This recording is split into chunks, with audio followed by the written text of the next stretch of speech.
বিসমিল্লাহির রহমানির রহিম। প্রিয় দর্শক, আমি এই মুহূর্তে আছি মুঘল আমলে নির্মিত একটি মসজিদ। এই মসজিদটির নাম হচ্ছে হাজীবাড়ি এক কাতার জামে মসজিদ।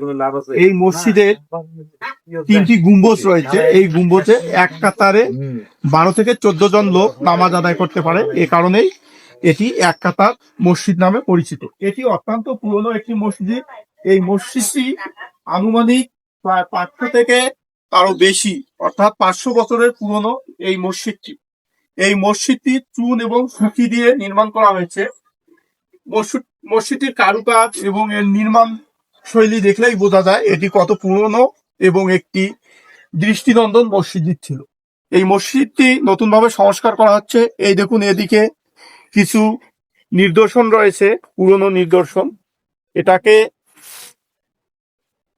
আশুরার যে মিছিল হতো তার একটি নিদর্শন। এই যে এটি অত্যন্ত পুরনো এবং প্রায় সেই 500 বছর আগে নির্মিত। এবং এই মসজিদটি লালমনিরহাট জেলার কালীগঞ্জ উপজেলার গুড়লে অবস্থিত।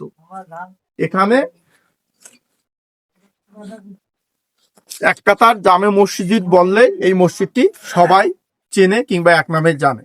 তাই আপনারা চাইলে যারা পুরনো জিনিস দেখতে ভালোবাসেন কিংবা ঐতিহাসিক নিদর্শনগুলো দেখতে চান, তারা এই এক কাতার মসজিদ এসে একদিন ঘুরে যেতে পারেন। এখানে রয়েছে একটি সুন্দর গোলাপ জামের গাছ এবং একটি কাঠ গোলাপের গাছ ছিল, সেই গাছটি কেটে ফেলা হয়েছে। এই জায়গাটিতে আসলে আপনাদেরকে ভালো লাগবে। সবাই ভালো থাকবেন, সুস্থ থাকবেন। আল্লাহ হাফেজ।